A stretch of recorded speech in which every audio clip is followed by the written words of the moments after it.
देखता हूँ अब उसे खाना कौन देता है। ये क्या कर रहे हो बापू? ये किताबें तो शेखर भैया की है। जानता हूँ, इसीलिए तो फेंक रहा हूँ।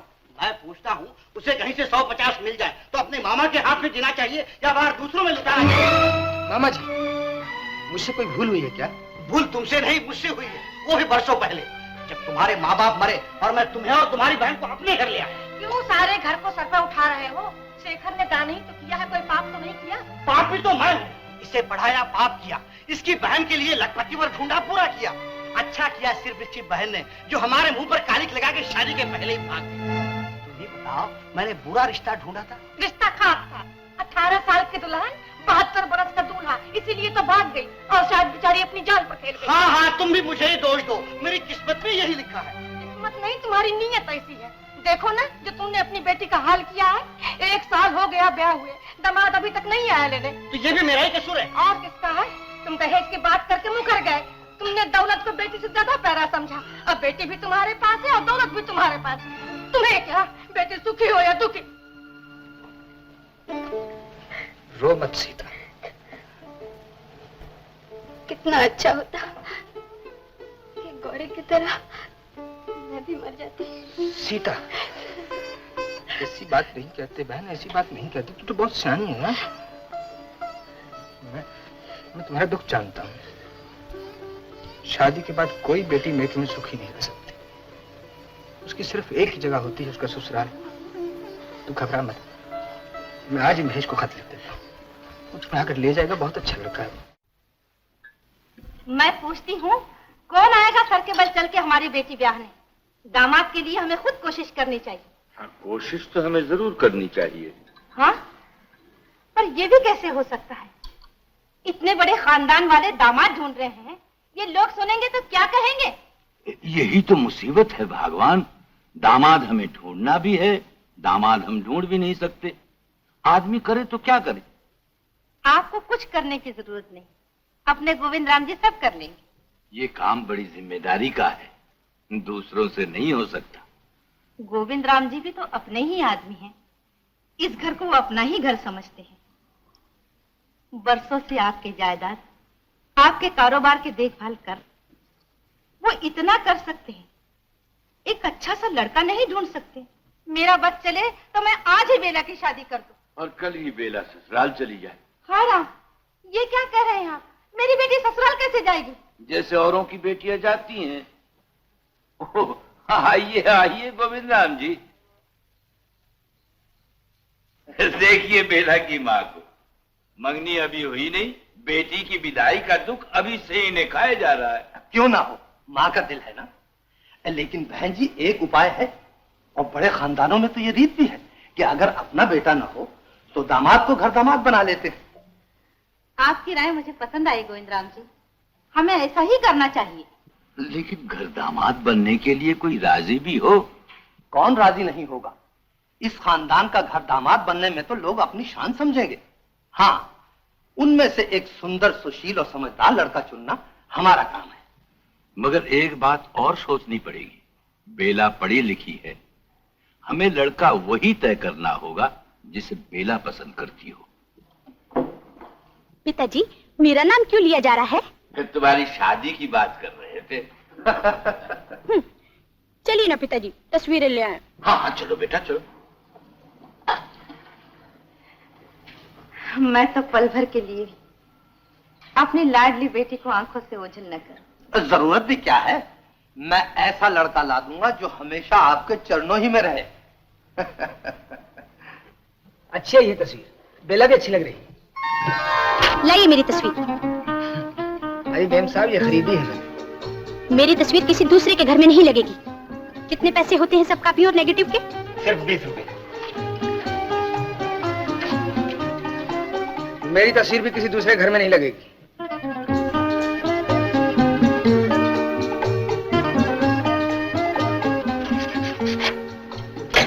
ये लीजिए अपनी तस्वीर और तस्वीर के पैसे। सुनिए, आप अपने आप को क्या समझते हैं? आप क्या समझते हैं कि अपनी दौलत से आप सब कुछ खरीद सकते हैं? इंसान की इज्जत, इंसान की खुशी, इंसान की मर्जी। कौन कहेगा कि आप ठाकुर साहब की बेटी हैं? उनकी शांति को देखिए और अपने गुस्से को देखिए। आप तो चलती फिरती आंधी मालूम होती है। लीजिए अपने पैसे। नमस्ते ठाकुर साहब।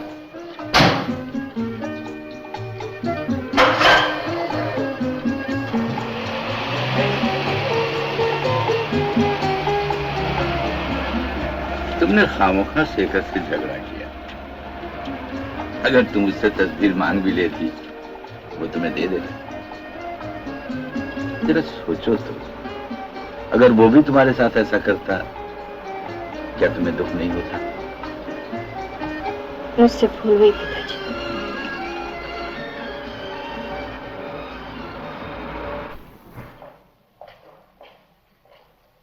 मुनीम जी पीछे आओ। मुनीम जी पीछे आओ। मुनीम ओह दीवान जी जरा एक सब्जा बढ़ा। जी जी जी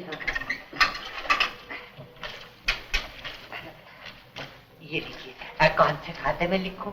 उसी में। जी अच्छा। दीवान जी मेरे बेटे की शादी।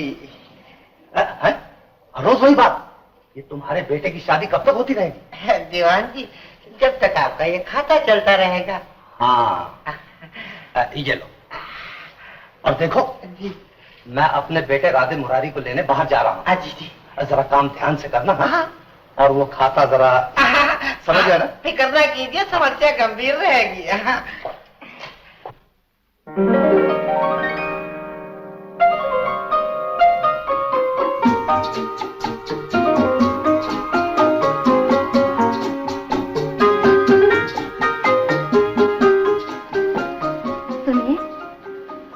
गोविंद राम जी का बेटा है ना राधे मुरारी? हाँ। बम्बई में छतरी कंपनी का मैनेजर है। छतरी कंपनी? हाँ अच्छी तनख्वाह पाता है। अपनी बिरादरी का भी है। मैंने गोविंद राम जी से कहा है एक बार अपने बेटे को जाकर ले आए। एक बार बेला से तो पूछ लिया होता। आप भी कमाल करते हैं। इसमें बेला से पूछने की क्या जरूरत है? मेरा ख्याल है उसकी मर्जी कहीं और है। वो किसी और को पसंद करती है। किसको? खुद ही ऊपर जाकर देख लो।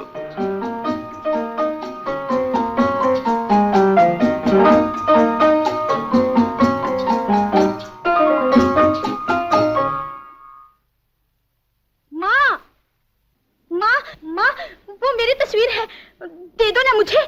माँ, यही है वो। देखिए ना पिताजी। मैं तो पहले ही देख चुका हूँ। अच्छा ही हुआ कि तुम्हारी माँ ने भी देख ली। चाहिए ना पिताजी। मेरा दामाद ये बूढ़ा भिखारी? न ये बूढ़ा है न भिखारी, अच्छा खासा जवान है। यहाँ तो इसने रूप डाल रखा है। हाय राम, फूट गए भाग। मैं अपनी बेटी ऐसे बहुरुपिया से नहीं ब्याहूंगी। तुम्हारी बेटी भी तो किसी बहुरुपिया से कम नहीं। देखो तो सही, बिल्कुल तरकारी वाली लगती है या नहीं? देखो। लेकिन इस लड़के के माँ बाप, घर जायदाद? कुछ भी नहीं। न दौलत है न जायदाद है, बाकी सब कुछ है। लड़का पढ़ा लिखा है, ईमानदार है, दूसरों की इज्जत कर सकता है, अपनी इज्जत का पास है इसे। और सबसे बड़ी बात है बेला उसे पसंद करती है। ठीक है ना?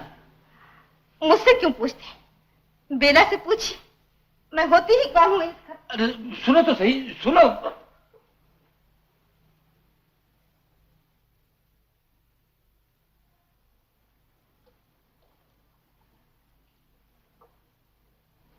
फिक्र मत करो बेला, शादी वहीं होगी जहां तुम चाहती हो। लेकिन फैसला सोच समझ कर करना। मैंने अच्छी तरह सोच समझ लिया है पिताजी। अच्छी बात है, मैं उनसे मिल लूंगा। पिताजी।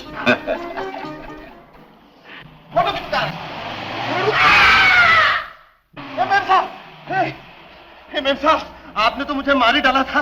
मैं अपने बाप का एकलौता बेटा हूँ, ससुर का अकेला दामाद हूँ। शादी के बाद पहली बार ससुराल जाने का मौका मिला और आप मेरा स्वर का टिकट काट रही है। माफ कीजिए। माफ कर दूं? मैंने आपको माफ किया, अब जाइए। बहुत अच्छी गाड़ी है। अरे महेश, क्या हुआ? मेरा एक्सीडेंट होते होते रह गया। कहीं चोट वोट तो नहीं लगी ना? नहीं, मैं तो बार बार बच गया। मुझे तो ऐसा लगता है कि मेरी पत्नी का मंगलसूत्र बहुत मजबूत है। लेकिन तुम आए कब? अभी अभी? मैं तो अभी अभी आया हूँ, लेकिन वो कब की आ गई? अरे वो कौन? वो बेपर की, बेदुम की, जो उड़ती नहीं लेकिन उड़कर पहुंचती है, वो आई। मैंने उसे चूमा, आंखों को लगाया और सीधा यहाँ चलाया। तुम मेरी चिट्ठी की बात कर रहे हो? हाँ, ऐसी पहेलियां सिर्फ मैं ही कहता हूँ और सिर्फ तुम ही।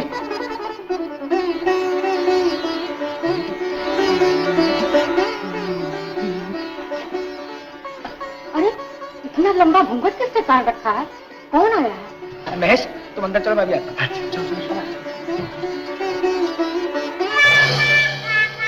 अंधा है। आपका तेज देखकर आंखें चुन लिया गई। महेश जी नहीं, आपके चरणों का दास। अजी सुनती हो? महेश आया है, महेश। उठो बेटा उठो, लो जलपान करो। मेरी बेटी। जी जलपान। चला? हाँ हाँ, बड़ी ताकत की चीज है। हाँ माँ जी। ओह महेश, जीते रहो बेटा, जीते रहो। सुनाओ, घर में सब कुशल तो है? जी सब। कितने दिनों के बाद आए। चलो अच्छा हुआ आ तो गए, हमें भूले नहीं। जी भला मैं आप लोगों को कैसे भूल सकता हूँ? मेरा शरीर वहां था, लेकिन मेरी आत्मा आप चला यही थी। आपकी डेवड़ी में भटक रही थी, तड़प रही थी, फड़क रही थी। जिस तरह जंगल में बनवासी राम हाय सीता कहकर पुकारा करते थे, उसी तरह मेरा दिल भी हाय सीता। तो गए 5 आने। खाक पड़ी 5 आने पर। इन्हें तो हमेशा आने पाई की पड़ी रहती है। कुछ और भी तो पूछो। हाँ बेटा, तुम्हारे पिताजी कैसे हैं? अब दहेज के बारे में। ओफो, किसकी याद दिला दी आपने? उन्हें भूलने के लिए तो मैं यहाँ आया हूँ। उन्होंने तो मुझे कैद में रखा था। दरवाजे पर इतना बड़ा ताला, मेरी मर्जी पर जंजीरें। मैं जंजीरें तोड़ ताड़ कर आपके चरणों में रहने के लिए चला आया हूँ। ऐसा? मैंने पिताजी से ललकार कर कहा, आप बड़े हैं, लेकिन इतने बड़े नहीं कि आप मुझको मेरे ससुर जी से, मेरी सासू जी से और मेरी धर्म पत्नी से अलग कर सके। दिल का रिश्ता खून के नाते से बड़ा होता है ना माँ जी? इसका मतलब तू यहाँ हमेशा रहेगा? जी नहीं, यहाँ हमेशा रहने के लिए कौन आया है? मैं तो सिर्फ 2 दिन रहूंगा। 2 दिन? अच्छा बेटा, 2 दिन के बाद सीता को लेके चले जाना। हाँ? बस सिर्फ 2 ही दिन रहोगे बेटा? आप मेरा मतलब नहीं समझी माँ जी। कहते हैं जिंदगी सिर्फ 4 दिन की होती है ना? हाँ, जिसमें से 2 दिन मैंने अपने पिताजी के घर में गुजार दिए, बाकी के 2 दिन मैं अपने ससुर जी के यहाँ गुजार दूंगा। ऐसा? जी वैसा। हाँ ससुर जी चौप। माँ कोई नहीं।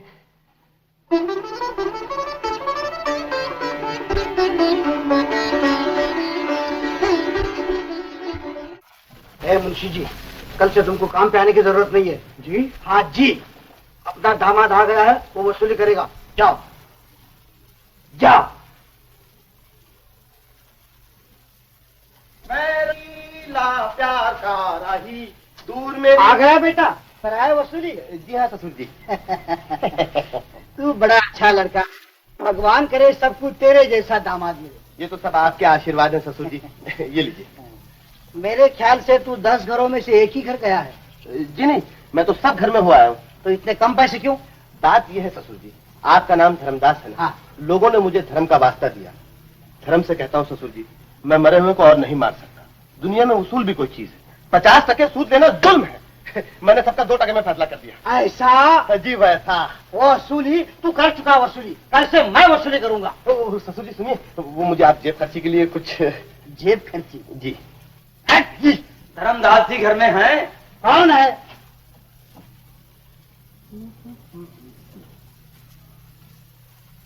ठाकुर साहब, बैठिए बैठिए बैठिए। आपने खुद क्यों इतनी तकलीफ की? मुझे हुक्म भेजते, मैं हाजिर हो जाता। ये मैं जानता हूँ, लेकिन आपके शेखर की खातिर मुझे खुद चल के आना पड़ा। शेखर? शेखर ने कुछ किया है? आने दीजिए बदमाश को। गुस्सा थूक डालिए धर्मदास जी, मैं तो आपसे कुछ मांगने आया हूँ। मुझे अपना शेखर दे दीजिए। शेखर? जी हाँ, मैं अपनी बेटी बेला की शादी उससे करना चाहता हूँ। उसे दामाद बनाना चाहता हूँ, घर दामाद। ओहो, घर दामाद? जी हाँ। क्या आपको कोई इतराज है? बिल्कुल नहीं, हम जैसे लोग आप जैसे लोगों को इनकार कर सकते हैं? फिर भी आप इजाजत दे तो मैं घरवाली से पूछ लूं। जरूर जरूर। अजी सुनती हो? ये दोनों तो बाहर झूमर गाने गई है। मैंने कहा बाहर ठाकुर साहब शेखर के लिए रिश्ता लेकर आए हैं। सुन लिया, मैं बहरी नहीं हूँ। मैं पूछती हूँ तुम्हारी अकल क्या घास चरने गई है? शेखर की पढ़ाई पर जो हमने हजारों रुपए लुटाए हैं वो कौन देगा? रही ना औरत की औरत, रुपए पैसे का क्या है, शादी के बाद शेखर चुका देगा। घर दामाद बन के जाने वाला कहाँ से चुकाएगा? अरे लेकिन दूसरे की आंखों में तो शर्म है, वो चुका देंगे। ये क्या कह रहे हैं आप? रुपया जाता है तो जाने दीजिए, हम छाती पे पत्थर रख के बैठ जाएंगे। अरे तू क्यों अपना दिल छोटा करती है? वो लोग बड़े हैं, हम नाना कहेंगे फिर भी वो लोग घर भर देंगे। मत में देखो, फिर मुझसे क्या पूछते हैं? मैं रही औरत, ये पैसा तो मर्दों में होना चाहिए। अच्छा ठीक है। कल पता मुझे दो, चल जाओ। मैंने अपनी घरवाली से पूछ लिया है, वो कहती है मैं समझता हूँ। शेखर की पढ़ाई पर कितना खर्च हुआ होगा? 1 2 3 4 5 10,000। हाँ, इतना तो हुआ ही होगा। लीजिए। इसकी भी क्या जरूरत थी? लीजिए, शेखर भी आ गए। नमस्ते ठाकुर साहब। जीते रहो बेटा। शेखर, ठाकुर साहब तुम्हारे लिए बेटी का रिश्ता लेके आए थे, मैंने उनको हाँ कह दी है। तुम्हें तो कोई इनकार नहीं। जी, जब आप बुजुर्गों ने फैसला कर लिया तो मुझे क्या इनकार हो सकता है? मैं जल्दी मुहूर्त निकलवा के आपको इत्तला देता हूँ। अच्छा, आज्ञा दीजिए। अच्छा बेटा। वाह शेखर वाह, बुजुर्गों ने फैसला कर लिया और तुमने मान लिया। अरे वो लोग तुम्हें घर दामाद बना रहे हैं। घर दामाद? हाँ, जो मैं हूँ इस घर में। अरे ये घर दामाद की क्या बात हो रही है? बात ये है माँ जी, ठाकुर साहब आए थे दामाद खरीदने के लिए और साहूकार साहब ने पूरे 10,000 गिन लिए और बकरा बेच दिया। कौन बक रहा है? शेखर को तो मैंने राजा बना दिया है, राजा। पैसे लेकर। पैसे भी क्या लिए है, सूद ब्याज मिला के तो और भी बनता था, लेकिन बेटा समझता हूँ ना, इसलिए घाटा सह लिया। फिर शेखर को भी रिश्ता मंजूर है। क्यों शेखर? जी हाँ, मुझे मंजूर है। सीता, भाई का मुंह मीठा करा। हाँ, आज गौरी होती तो कितनी खुश होती।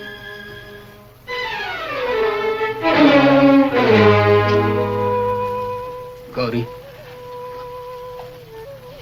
तुम कहाँ हो बहन? मैं तुझे भी नहीं जानता तुम जिंदा भी हो या नहीं।